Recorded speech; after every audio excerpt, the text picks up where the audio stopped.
সবাইকে আমাদের আজকের নতুন ভিডিওতে আন্তরিকভাবে অভিনন্দন জানাই। আমরা আজকের এই ক্লাসে তোমাদের জন্য আলোচনা করব non finite verb. Non finite verb, আমরা জানি যে ভার্ব আসলে তিনটে বিষয়কে ডেসক্রাইব করে। একটা হচ্ছে কারো কাছে কোনো কিছু আছে বা কারো কাছে কোনো কিছু থাকা বা কারো কাছে কোনো কিছু ছিল, অর্থাৎ হওয়া, থাকা, আছে, ছিল এরকম বোঝাবে বা কোনো কিছু করা বোঝাবে। এটা হচ্ছে ভার্ব। এখন আমরা ভার্বকে দুটো ভাগে ভাগ করতে পারি। ভার্বকে আমরা দুটো ভাগে ভাগ করতে পারি। কি কি? একটাকে বলছে ফাইনাইট, একটাকে বলছে নন ফাইনাইট। এখন ফাইনাইট শব্দটার আগে নন যুক্ত হয়েছে, মানে বুঝতে হবে যে এটা নেগেটিভ, এবং এই ফাইনাইট শব্দটার বিপরীত শব্দ হচ্ছে নন ফাইনাইট কথাটা। এখন আমাদেরকে বিষয়টা খুব ডিটেইলসে বুঝতে হবে যে ফাইনাইট এবং নন ফাইনাইট ভার্বটা কি, ফাইনাইট এবং নন ফাইনাইট ভার্বটার মধ্যে বেসিক ডিফারেন্স কি। তারপরে আমরা ডিটেইলসে তোমাদেরকে একটা ভিডিও দেব, এবং সেই ভিডিওতে আমরা আলোচনা করব নন ফাইনাইট ভার্বের যে ক্লাসিফিকেশন গুলো আছে, যে প্রকারভেদ গুলো আছে, সেইখান থেকে আমরা প্রত্যেকটা টপিক ধরে ধরে আলাদা করে তোমাদেরকে ডিসকাশন দেব। এবার আমরা ফাইনাইট এবং নন ফাইনাইট ভার্বের একটা সংজ্ঞা আমরা জানবো। ফাইনাইট ভার্ব কাকে বলে, এর বাংলা যদি আমি বলতে যাই, ফাইনাইট ভার্বের বাংলা হচ্ছে সমাপিকা, আর নন ফাইনাইট ভার্বের অর্থ হচ্ছে অসমাপিকা। দেখো, সমাপিকা নামের সাথে যেন ফাইনাইট ভার্বের অর্থটা জড়িয়ে আছে। সমাপিকা অর্থাৎ সম্পূর্ণ যে করে। সমাপিকা মানে কি? যে সম্পূর্ণ করছে। তার মানে যে ভার্বটা অর্থগতভাবে পরিপূর্ণ, যে ভার্বটা অর্থগতভাবে পরিপূর্ণ এবং যে ভার্বটা বাক্যের মধ্যে থাকলে ওই বাক্যটার পরিপূর্ণ অর্থ প্রকাশ পায়, সেই ভার্বটাকে বলা হবে ফাইনাইট ভার্ব। যেমন ধরো আমি বললাম যে he likes mango, he likes mango. আচ্ছা দেখো তো, আমি একটা ভার্ব বলেছি, সেই ভার্বটা কি? যে আমি বলেছিলাম যে হি লাইকস ম্যাঙ্গো, সে পছন্দ করে, আম পছন্দ করে। দেখো তো, এই পছন্দ করা অর্থটা কিন্তু পরিপূর্ণ একটা অর্থ, এবং এই বাক্যটাতে লাইক শব্দটা বসার পরে অর্থটা দেখো, বাক্যর অর্থ কোনো রকম ডিফেক্ট অর্থ নেই, মানে খাপ ছাড়া অর্থ কিন্তু নেই। আমি আরো একটা এক্সাম্পল দিচ্ছি তোমাদের জন্য। দেখো, আমি বললাম যে দে প্লে ক্রিকেট, তারা ক্রিকেট খেলে, তারা ক্রিকেট খেলে। দেখো, এই যে খেলা কথাটার মধ্যে দিয়ে কিন্তু অর্থটা পরিপূর্ণ পাচ্ছে। কিন্তু আমি যদি এরকম করে বলে দিতাম they went to play, they went to play cricket, তারা গিয়েছিল প্লে, দেখো টু প্লে খেলতে, মানে যে খেলতে গিয়েছিল, খেতে গিয়েছিল, পড়তে গিয়েছিল, খেলে, লিখে, পড়ে, ঘুমিয়ে, এই ধরনের অর্থগুলো কিন্তু বাক্যর অর্থটাকে পরিপূর্ণ করছে না। আরো একটা বিষয় হচ্ছে ফাইনাইট এবং নন ফাইনাইট বোঝার ক্ষেত্রে আরো একটা বিষয় তোমাদেরকে আমি বলি, তাহলে তোমরা বিষয়টা ওইভাবে বুঝবে।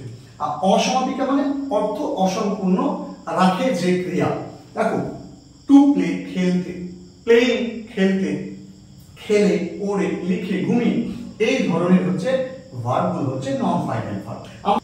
দেখো, আমরা দুটো ভাগে যদি এটাকে ভাগ করি, তাহলে আমরা বলবো যে এটা কি changes it's form according to person, number and tense. তাহলে আমি কি বললাম? ফাইনাইট ভার্ব কি করে? রূপের পরিবর্তন করে, নিজের যে রূপ সে রূপটা বদলে ফেলে। কি রূপে, কিভাবে? বলছে অ্যাকর্ডিং টু পারসন, তার পারসন অনুযায়ী। অর্থাৎ এই যে আমরা জানি first person, second person, third person. Number মানে হচ্ছে সংখ্যা, সেটা যদি একটা হয়, একের অধিক হয়, তাহলে রূপের পরিবর্তন করে ফেলে, এবং টেন্স অনুযায়ী রূপের পরিবর্তন করে ফেলে। কিন্তু আমরা নন ফাইনাইটের মধ্যে কি পাবো না? Non finite verb does not, দেখো একই জিনিস থাকবে, আমি তাই লিখবো না ডাজ নট চেঞ্জ। কি চেঞ্জ করে না, এটা রূপের পরিবর্তন করে না। পার্সন, নাম্বার এবং টেন্স অনুযায়ী এরা রূপের পরিবর্তন কখনোই করে না।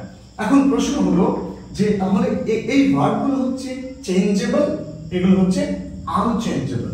আমি উদাহরণ দিচ্ছি, দেখো যে I am playing, I am playing. আমি ধরে বললাম যে he is playing, I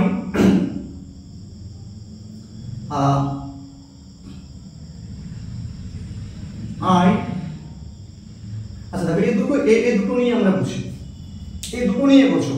I am playing, আবার দেখো হি ইজ প্লেইং। দেখো তো আই এর জন্য তুমি অ্যাম বসিয়েছো, আবার হি এর জন্য তুমি ইজ বসিয়েছো। তাহলে এই ভার্ব দুটো কিন্তু এই দেখো রূপের পরিবর্তন ঘটছে। ভার্ব একই ভার্ব তুমি বসাতে পারছো না, কি করতে হচ্ছে, কখনো অ্যাম কখনো ইজ বসাতে হচ্ছে। অর্থাৎ এগুলো আমরা জানি বি ভার্ব। তাহলে এই যে প্লেইং, অ্যামের পাশেও প্লেইং বসাচ্ছ, ইজের পাশেও প্লেইং বসাচ্ছ।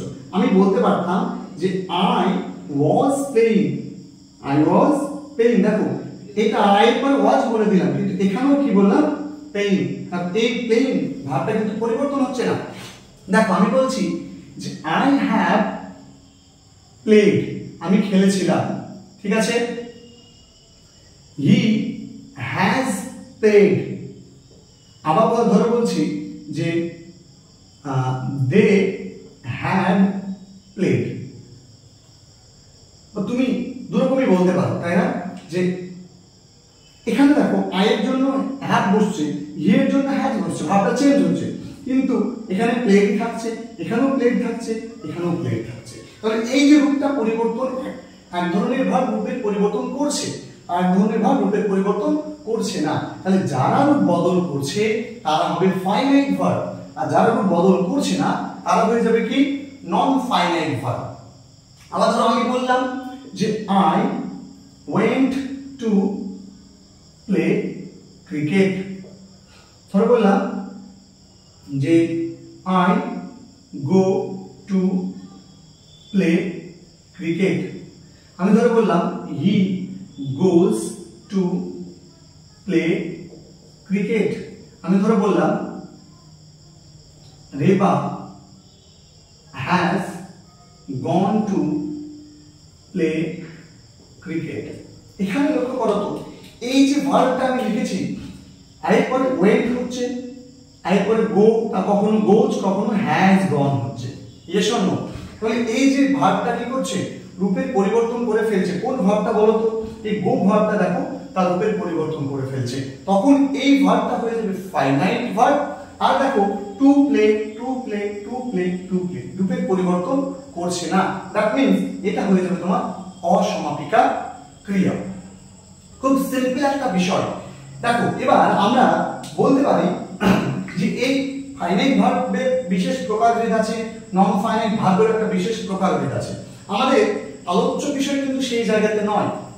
এখন তোমরা আমাকে বলতে পারো, আরো একটা প্রশ্ন তোমাদের এখানে জানতে পারে, দেখো আমি সেটাও তোমাদের ক্লিয়ার করার চেষ্টা করছি, একটু মনোযোগ দিয়ে লক্ষ্য করলে তোমরা এটা বুঝে যাবে। দেখো আমি বললাম যে I have gone, I have gone. ধরে বললাম যে হি হ্যাজ গন, তাই না? আমি ধরে বললাম যে আই হ্যাড গন, তাই না? আমি আবার বলছি দেখো ইউ হ্যাভ গন। আমি আবার বলছি যে they had gone, they had gone. এবার ভালো করে লক্ষ্য করো তো, এই যে বাক্যটার মধ্যে আই এর পরে তুমি হ্যাভ বসাচ্ছ, হি এর পরে তুমি হ্যাভ বসাচ্ছ, তাহলে হ্যাভ ভার্বই এটা। আবার দেখো হ্যাভ, এটা পাস্ট টেন্স বদল হয়ে যাচ্ছে। দেখো টেন্স বদল হয়ে যাচ্ছে মানে হ্যাভটা হ্যাড হয়ে যাচ্ছে, পার্সন বদল হয়ে যাচ্ছে মানে হ্যাভটা হ্যাড হয়ে যাচ্ছে। আর এখানে হ্যাভ থাকছে, ইউ এর পরে আবার হ্যাভ, দে এর পরে এখানে টেন্স বদল হয়ে গিয়েছে, হ্যাড বসাচ্ছ, তাই না? তাহলে এই যে ভার্বগুলো এরা রূপ পরিবর্তন করছে, তাই এই ভার্বগুলো কি হয়ে যাবে, ফাইনাইট ভার্ব। আর এগুলো দেখো এই গন ভার্বটা কিন্তু সবার জন্য একই রকম হয়ে আছে, এই ভার্বটা হয়ে যাবে কি, নন ফাইনাইট ভার্ব। তাহলে নন ফাইনাইট ভার্বগুলো কি হতে পারে, অক্সিলিয়ারি ভার্বের পরে, অক্সিলিয়ারি ভার্বের পর ভার্বের পর এরা কি করে, অক্সিলারি ভার্বের পর এরা মেইন ভার্ব হিসাবে বসতে পারে, মেইন ভার্ব হিসাবে ব্যবহৃত হয়। দেখো এরা কিন্তু অক্সিলারি ভার্বের পরে মেইন ভার্ব হিসেবে এরা ব্যবহৃত হতে লক্ষ্য করা যায়। তুমি ভয়েস প্যাসিভ সেন্টেন্সের ক্ষেত্রে এই রূপভেদগুলো তুমি দেখতে পাবে। তাহলে এখানে কি, এখানে অক্সিলারি ভার্ব নয়, এই ভার্বগুলো কখনো মেইন ভার্ব হিসেবে ব্যবহৃত হয়, কখনো বা অক্সিলারি ভার্ব হিসেবে ব্যবহৃত হয়। তাহলে মুছে দিলাম, দিয়ে তোমাদের পার্থক্যটা করে দিলাম। দেখো এখানে কি বলবো যে এরা অক্সিলারি এবং মেইন ভার্ব, এবং মেইন ভার্ব প্রধান ক্রিয়া মেইন ভার্ব রূপে ব্যবহৃত হয়, রূপে ব্যবহৃত হয়। নন ফাইনাইট ভার্ব অক্সিলারি ভার্বের পরে মেইন ভার্ব রূপে ব্যবহৃত হয়, আর অক্সিলারি ভার্ব এবং মেইন ভার্ব রূপে ব্যবহৃত হয়, মানে এদের রূপটা আলাদা।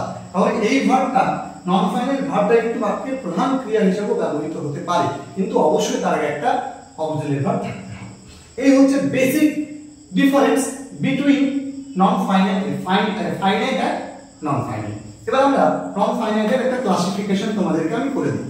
নন ফাইনাইট ভার্বের একটা ক্লাসিফিকেশন কিন্তু জরুরি তোমাদের জন্য, কারণ এই জায়গাটা থেকে আমাদের নেক্সট ভিডিওটা থাকবে। তাহলে নন ফাইনাইট ভার্বকে আমরা তিনটে ভাগে ভাগ করব।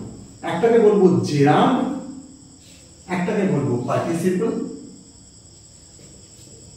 আর আরেকটাকে বলবো ইনফিনিটিভ। এই প্রত্যেকটা বিষয়ের ডিটেইলস ক্লাস আমরা তোমাদেরকে পরবর্তীতে দেব। জেরান্ড মানে জেনে রাখবে ভার্বের আইএনজি, ভার্বের আইএনজি যখন ইজিক্যাল টু যখন নাউন হবে তখন সেটা হয়ে যাবে জেরান্ড, বেসিক আইডিয়া দিলাম। পার্টিসিপল হচ্ছে ভার্বের সঙ্গে আইএনজি, কিন্তু তখন সেটা যখন অ্যাডজেক্টিভ বা অ্যাডভার্ব থাকে তখন সেটা হয়ে যাবে কি, তখন সেটা হয়ে যাবে তোমার পার্টিসিপল বা ভার্বের উইথ V3, অর্থাৎ যখন ভার্বের সঙ্গে ডি, ইডি, টি, ইএন ইত্যাদি যুক্ত থাকবে তখন সেটা হয়ে যাবে পার্টিসিপল। আবার ধরো হ্যাভিং প্লাস ভার্বের V3 যখন থাকবে তখন সেটা হয়ে যাবে পার্টিসিপল। আর টু প্লাস ভি অন মানে হয়ে যাবে সেটা ইনফিনিটিভ। এখন আমি তোমাদের একটা एग्जांपल নিয়েছিলাম, দেখো দে হ্যাভ গন। তাহলে এই যে দেখো এটা V3 না, তাহলে এই V3টা হয়ে যাবে কি একটা পার্টিসিপল মানে নন ফাইনাইট ভার্ব। তো আমাদের ক্লাস এই পর্যন্তই থাকলো আজকে। আমরা পরবর্তী ভিডিওতে তোমাদের সঙ্গে জেরান্ডের বিষয়ে বিস্তারিত আলোচনা করব। জেরান্ড বিষয়ে আমরা যাবতীয় তথ্য জানার চেষ্টা করব। ভিডিওটা কেমন লাগলো তোমরা প্রত্যেকে জানিও। ভিডিওটা ভালো লাগলে ভিডিওটা বন্ধুদের সঙ্গে শেয়ার করে দিও, আর চ্যানেলে নতুন হলে চ্যানেলকে সাবস্ক্রাইব করে দিও। ভিডিওটা যদি ফেসবুক পেজে দেখে থাকো ফেসবুক পেজটাকে অবশ্যই ফলো করে দিও। পরবর্তীতে এরকম করে সহজে ইংরেজি গ্রামার বা অন্যান্য এডুকেশন রিলেটেড ভিডিও পাওয়ার জন্য প্রত্যেকে ভালো থেকো, সুস্থ থেকো, সুন্দর থেকো।